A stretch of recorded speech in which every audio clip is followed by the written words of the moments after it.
Well, it was my firm belief then, and it is now, that Eckhart Tolle, when he wrote The Power of Now, it was one of the most purely channeled pieces of work that I've ever seen, in a very similar way to A Course in Miracles, of course, which is my primary devotion. But that one little book had more and has more powerful spiritual truth in it than any book I've ever seen. It's beautifully written, very simple, very uncluttered, which is a real important thing, particularly I think in this age we're in now, is to get past a lot of the jargon, a lot of the mumbo-jumbo, a lot of the mysticism, things that are always clouding the way forward for people. And again, for myself as a spiritual teacher and guide for others, it's real important to find these tools that are effective guides for people on the path, not just another distraction. Because people will forever be taking little side roads and getting stuck in the side road, and to get back on that path, moving toward transformation and our full awakening, that's really the key.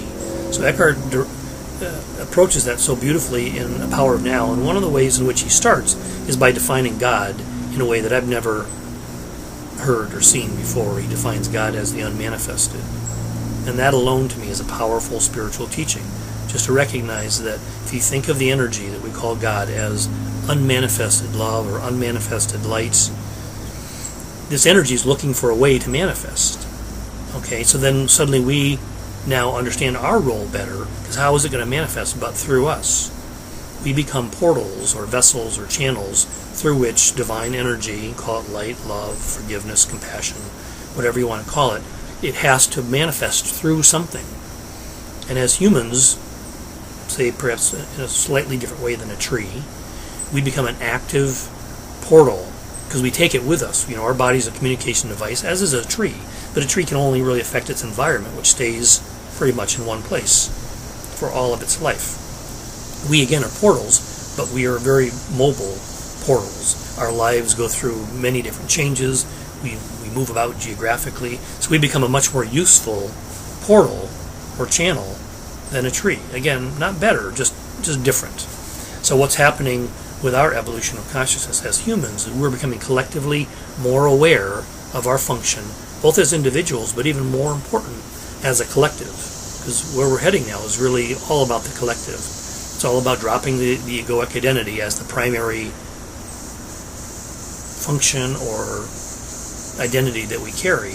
And Eckhart Tolle really helps in a very significant way. His book, The Power of Now, particularly addresses our process of dropping or shifting our awareness away from the egoic form as who we are and toward our function as a portal or the divine. The way in which we do this. Now, you could focus on the diminishment of the ego, and a lot of his work does focus on that.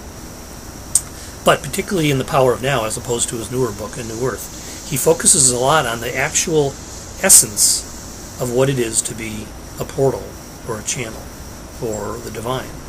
And the primary, let's say, keywords that we could use would be stillness, emptiness, or spaciousness. Those are three words that he uses equally throughout that book.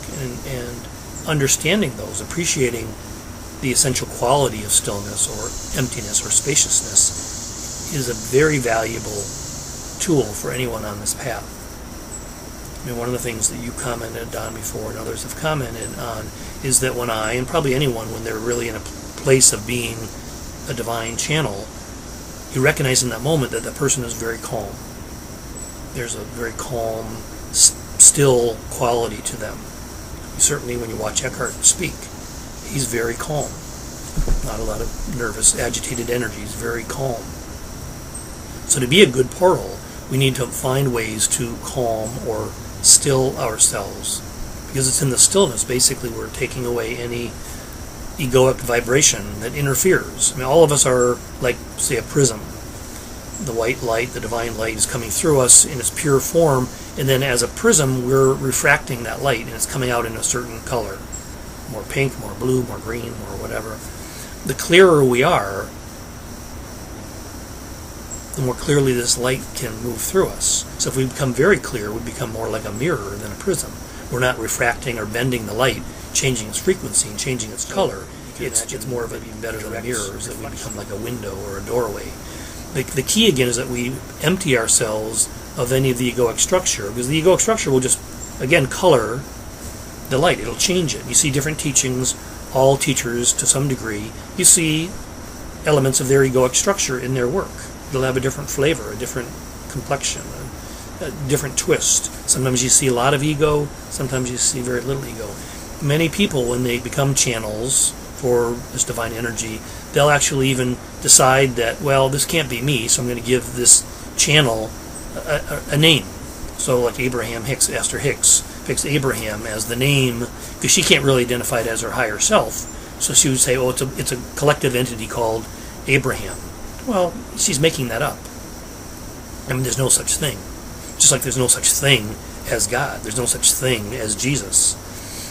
There's energy, and we're a part of this energetic movement, okay, from source, which we call God, source of energy. But it's only when it manifests or moves through us into the world that it becomes real. So you can say that God really isn't real until it moves through you. Then it becomes real for you. In the world, it becomes real. In your world, because again, you are creating your world.